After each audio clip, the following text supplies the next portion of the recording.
Hello, everybody. Welcome to Your Beautiful Life with Jenali. I'm Jenali. I'm so excited to be here. I have been doing so many amazing things, getting ready to go into business for myself 100% all over again. I took some time for myself to just refresh my life. So, coming back to this full time has just been so much fun. And I've seen some incredible blessings happen.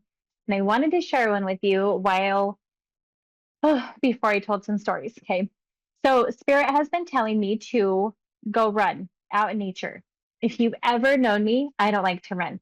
I dislike cardio immensely. But of course, I listen to Spirit, and I'm on the canal banks over here in southern Idaho, or the walking paths, or, just wherever. And I'm running. And when I come home, I'm having an emotional release for I would say about an hour to 2 hours sometimes. Doesn't always feel fun, but I have been feeling so much better. And about night three of this, I realized that in Chinese medicine, our lungs hold grief. And as I'm opening up my lungs and releasing all that grief and that sadness and that heartache, I have been feeling so much better. So just so you know, if you get that download to go run, you better get your little booty out there and go release some of that grief because that's what's been happening to me. And I feel so good this week. This night is going to be just a little bit different because I'm usually teaching some sort of class or trying to give you some little tidbits of information. And as I was taking a walk tonight, um, I was just thinking how fun it would be to talk about some of the stories and experiences I've had since I've been young and just growing up. A lot of people tell me they wish they could be me. They wish they could see what I see. They wish they could have those experiences. And I'm like, do you really know what you're asking for when you're asking to see what I see? And so I wanted to kind of tell you some of my ghost stories slash, the stories of me seeing full apparitions and things like that, because it's not always fun. But in case you have never heard me, or if you are newer to this, I have been able to see since I was 3 years old. And at first, I did not know what was happening to me. We lived in the mountains. I'm honest, the mountains. I think it was like population 30, um, really tiny. And I remember being about 3 years old, and I would look out my window, and we lived on a hill, and I would see indigenous people watching me night after night after night. And some of the weirdest things in that house happened. I mean, my brother watched his shoes walk across the room by themselves. But these people would just stare at me, and I was terrified. I didn't understand for a very long time. Um, I think it hit me, and I started to understand what I was seeing. I think I was in, I want to say first grade or second grade. I was about 6 or 7 years old. And at that time, I was staying at my grandma's house in her bedroom. Just so you know, I always have to sleep with the door closed because they're always in the doorway. And there was a man there dressed in flannel pajamas. They were blue and white striped, button-up shirt. His hair was different. It was not my grandfather. My grandpa did not wear pajamas like that. He wore like his very religious clothing. He did not have pajamas like that. And there was something in his hair. And this sounds really weird. I know it does, but it looked like a pick in his hair. And I just like couldn't figure out why he would have that in his hair. And he just stayed there and stared at me for quite some time. And I remember knowing that that wasn't my grandpa. So this all started when I was about 3. And if you don't know, I used to see them with my human eyes, just like people. That's why it was so confusing to me as I was getting older because I could see them standing there just like a family member or my brother or somebody. Um, and then as I got older, this one's really cool. This one, I don't know if you guys have ever had an experience like this, but I have a shared experience with my little brother. Now, at this current time, it was summertime. I was about 13. My older siblings would go to California for the summer. And so me and my little sister and my brother all stayed in this ginormous room because there was multiple beds. And in our family, for whatever reason, I don't understand still, when you lost a tooth, you would put a tooth your tooth in a cup of water, and the tooth fairy would come and take the tooth and then put the money in the cup of water. That is the weirdest thing I've ever heard, but I've heard other people do that as well. Super weird to me. Um, I was upstairs on the north side of the house. The kitchen, where the cup of water is downstairs on the south side of the house. And the weirdest thing happened. And I woke up and it was so weird. I got my brother up. I know I was 13. Trust me, I believed in these things until a very long time. But I was like, hey, let's go see the tooth fairy. I might have been more like 11, but let's go see the tooth fairy. So we go down the stairs and we open the door to the downstairs and we like peek our heads around the wall to see the kitchen. And there is a lady there that is pretty tall with dark hair, and she's walking away from us. Her shirt is black. She's got flowers on it. The flowers are yellow, orange, red. And I remember thinking, she's got my shirt on because I had something very similar. She's walking away from us. And all of a sudden, she starts to turn around so slowly and to look at us. And we're like, nope. And we run back up the stairs and jump in our beds, right? I'm over on this side, he's on that side. And I remember just laying there so stiff. And when I was little, all the way up until I was an adult, I'm not gonna lie, I'd pretend I was asleep because if they think I'm sleeping, they'll just leave me alone. And we hear the stairs or the door to the stairs open. And every single stair is creaking as this person is coming up the stairs. And I am terrified just laying there. And my bedroom door opens and she comes into the room, which is terrifying, by the way, and sits on my bed. I feel the bed go down. And I'm just laying there and I am thinking, oh my gosh, I hope my sister doesn't wake up. She's years younger than me. I hope she doesn't wake up. And I'm freaking out, just pretending I'm like stiff asleep. And some time passes by and it feels like forever. And she ends up leaving. Well, in the morning, me and my brother started talking about it, and we have exactly the same memory. Now, keep in mind, this was like 20 years ago, and we still talk about this to this day. She, my brother's story says that after she sat on my bed, she came over to where he was and bent down and stared at him, and then turned around and walked out the door. And we still talk about that to this day. Now, my brother says that she had something in her hand and it reminded him of a wand back then. And he still says that to this day, but I don't really know. But our mother, mine and my brother's mother, had passed away when we were very young. And my mother was tall, she was 6 foot, she had a dark hair. So it was really interesting. And we've always wondered if it was my mom, but we don't know. But again, we could see her with our human eyes. I'm going to stop right there because I have a caller, Jenny, I think from New York. Oh, New Jersey. Okay. Bayville, New Jersey. Jenny, Hi, how are you? I'm doing well. How are you doing? I'm okay. Hanging in there. What can I help you with today? I'm looking for some clarity in my relationship. Me and my fiance have splitting up. Not, I don't want this. He is choosing this, but says that he's in hopes that one day we get back together. I just don't know how that happens, but just gotta chalk it up, I guess. I don't know. I was just looking for some clarity. Yeah. Can you tell me your birthday, Jenny?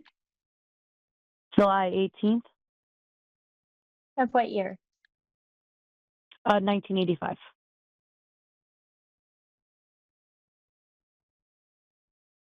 Ooh, beautiful chart. What's his birthday? June 6th, 1994.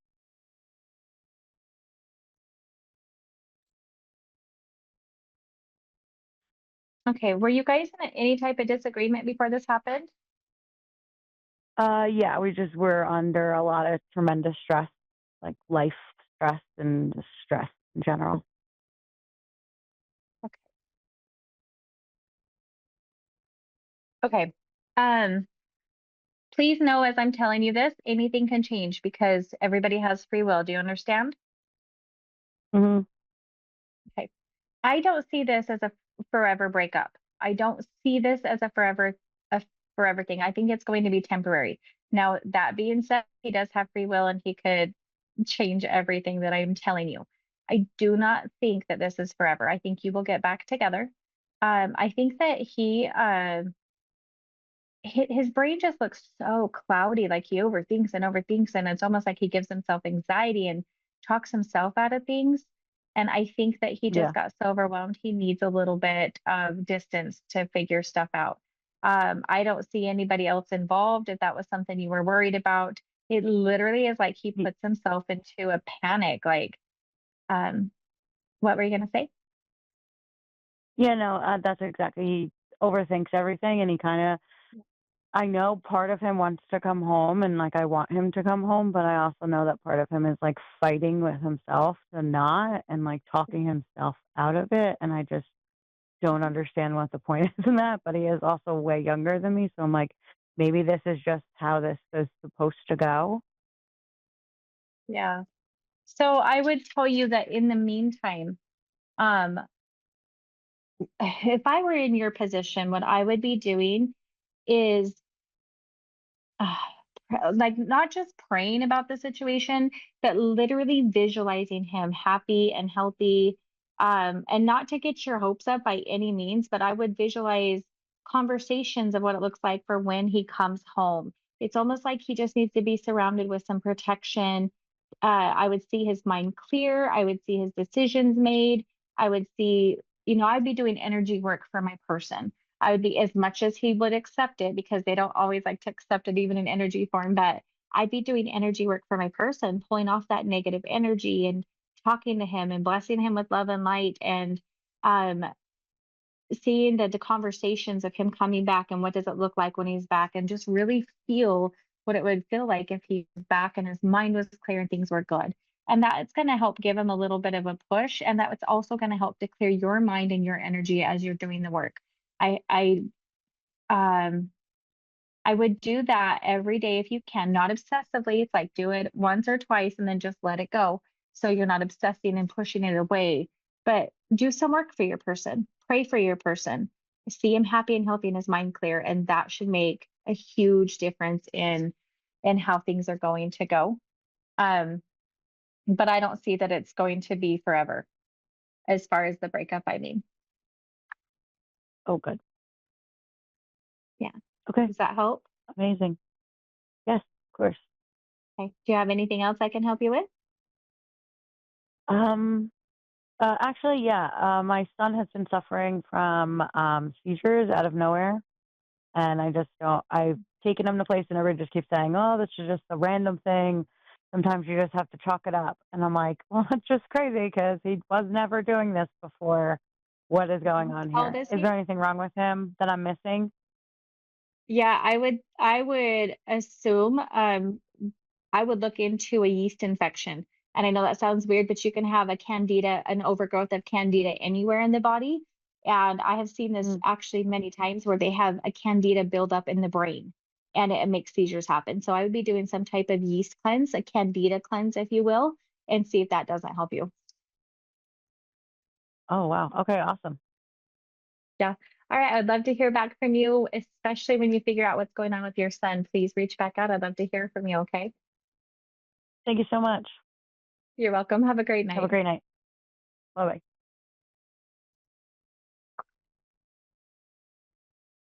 Okay, I've got an Anna. Will you pop that back up? Hi. Hi, how are you? I'm good. How are you? I'm doing well. Okay, from Calgary, Alberta, Canada. How are you tonight? Okay, I already asked you that. What can I help you with? I'm just looking for like a general reading, like whatever comes up. I'm not really, I'm open to anything really. So whatever comes through for you. Will you give me your full birth date so I can tune into your energy, please? It's June 9th, 1989. June 9th, 1989. Dang, girl, you think a lot. Ah, I knew this. Okay. Mhm. Okay. So as soon as I got your, not before I got your, before I got your birthday, your energy feels super light and happy. And I have to tell you how amazing it is to find somebody who makes the light, who creates the light. I know that you've Thank overcame you. so many challenges in your life, but you are doing so well. Your energy is just bright and glowing and happy. Oh, you must have just received some big blessings recently, huh? Um, I don't think so. Okay, well then I'm watch a out for generally them a because they're happy probably person. coming. But what I'm seeing is almost like a celebration, like something big coming your way or getting gifted to you or some type of something big. They're showing me a blessing coming. And I thought it had already happened, so just just watch out for that. Um, okay, I would like to ask you, how is it that you are clearing your mind? Because throughout your life, you've overthought things so many times, but yet when I tune into your energy, you're amazing. So, what do you do to clear your mind? I don't really do anything. I'm an optimist. I don't know. I just try to be I just see my cup as half full all the time, I guess. And I try It to is. um take like turn something negative into positive. Like if something tragic happens, I kind of like figure out what I can learn from it and how I can grow from it, I guess. Yeah, because you have the light. So it's interesting because I tune into your energy through your birth date because I do numerology number one, and you have three nines in your chart. And 50% of I three do. niners are negative, and the other 50% are like boss babes. They get stuff done, they have these amazing ideas, they push through, and you have that, right? And I can tell. I have another question to ask you. Do you love to Okay. give gifts to people? Do you love to like Yes. yes, because I don't know what you believe in, and if you don't like this, please just dismiss it. But on the other side, everybody has a job, and your main job on the other side is to go give miracles and blessings to people. And so you've carried that in with you in this lifetime of giving gifts to people, watching their face light up, and knowing that you're bringing them happiness. And it almost looks like you know you don't ever ask for anything in return. You'll buy things for people and use your own money and energy and things like that, but that is your job on the other side, is to give people blessings and miracles. They're even showing me that you go as far as to give bigger miracles when you're allowed to help heal children, sick children, um, things like that. So in this lifetime right now, what they're trying to do is give you a blessing of a pretty good, decent life. Yes, you've had some hardships, but you always figure it out. It always just kind of miraculously figures itself out.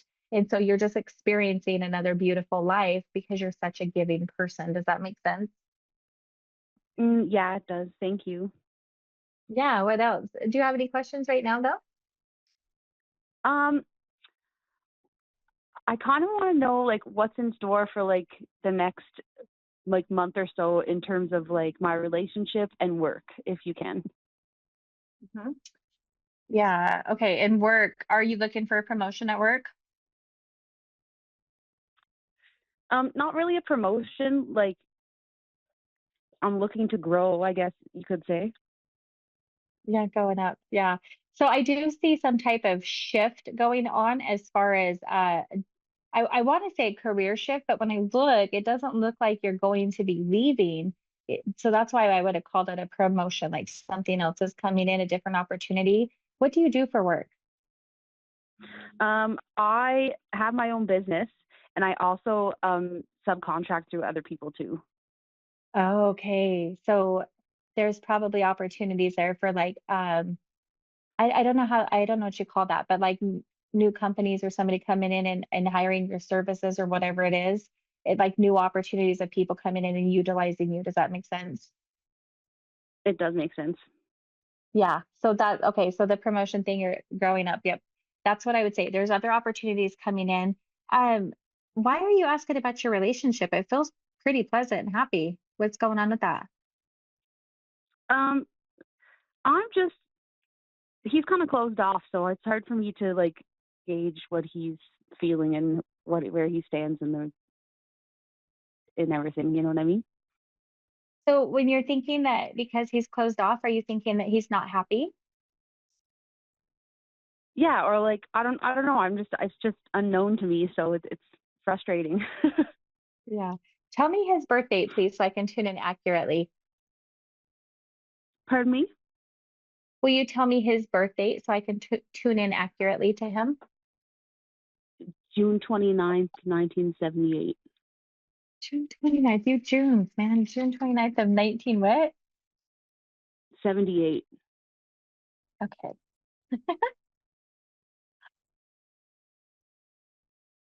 Yeah.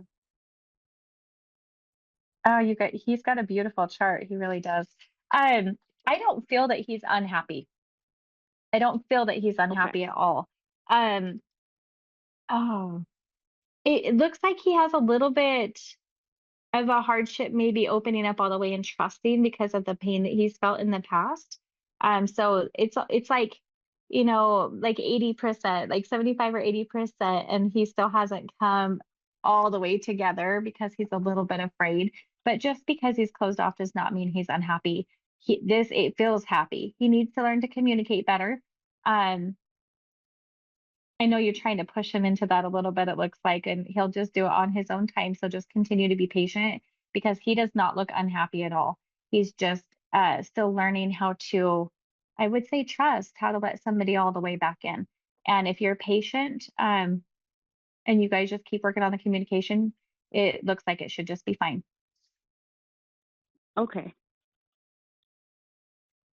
Okay, is there anything else I can help you with? I don't think so. Okay. Well, I just want you, before you get off the phone, to know you are doing such a great job, and this world really needs people like you. And I hope you get the opportunity to teach other people, what you do and how you clear yourself and how you handle your own mind because we need that. So I just want to tell you, good job on everything you've done in this lifetime because it looks beautiful. Thank you. You're welcome. You have a good night, Anna. You too. Okay, so I have about 5 minutes left, which I'm excited for because I love story time and I don't get very much opportunities to talk about my ghost stories. Super fun. Um, so again, if you're just tuning in, a lot of people say they want to see what I see, but they really don't know what they're asking for. And some of these ones have been really cool, but um, I did change my abilities about 10 years ago. I was taught that we could change our abilities. And I got so tired of like waking up in the middle of the night and seeing them hovering over my bed that I did not want to see them with my physical human eyes anymore. I just wanted to hear them.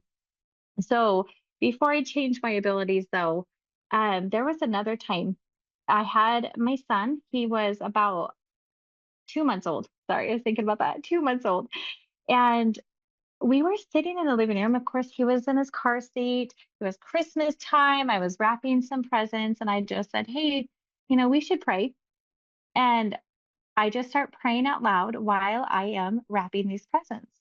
And the month before, I had just bought my daughter a little kitchen, those like little cooking kitchens that kids have, and it's got buttons on it, and it makes different noises, like a sizzle noise, a boiling noise, the tea kettle noise.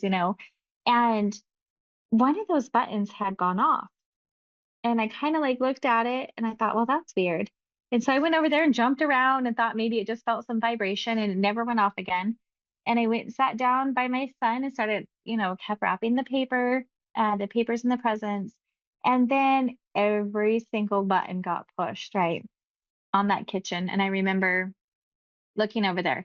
Now, I didn't see anything during that time, but eventually we go to bed and I wake up in the middle of the night because they're always there in the middle of the night. And there is a man there in my doorway again. The door was closed that time, but he was still there. And he had some big black baggy pants on and almost like a plaid shirt. It was buttoned up. I remember it being like red and yellow. And he was about 6 foot, pretty skinny, a little bit more. Anyways, so I remember thinking, oh, I got to see if he's got feet. Because when I see them, most of the time, I don't see their feet. They're always kind of floating. Okay. So I look down and I'm like, oh, there's no feet. He's not real. And I'm like, oh, he's not real. He's not real. And then I just kind of started freaking out. I can't run. I can't run past him. You know, I have no cell service in that apartment that I was living in back then. And and then I realized it was my son's uncle who had passed away. He'd actually passed away tragically, and I had never met him, but it was him. And I just told him, like, hey, like, we're doing okay. We're doing good here. Thank you for showing up. And I just communicated with him, never saw him again. Uh, just from my perspective, the other side for me is 3 feet higher than our plane. So I always kind of see them floating or a little bit taller. It's hard to gauge how tall they are sometimes. When I see them with my human eyes, I didn't see their feet. Now I can because I've changed my abilities a little bit. So that's fine. Dave, will you pop up how much time I have? Oh, thank you. Same mine. Okay. So cool things though. Like one time I was working at what do we call those? Assisted living homes. And I was so close to some of my residents. And I remember waking up again in the middle of the night and I'm laying flat down and there's two spirits around me. And I look over, one of my residents is there and she's holding my hand. And I just started crying and I just told her, I love you. I'm so sorry that I got so busy because they put me in a different position and I couldn't go see her. And she was so cool. She was 96 years old and she wouldn't come out of her room. She didn't have any friends. And everybody, the residents, it kind of would like, oh, she's not friendly at all. She doesn't do nothing with us.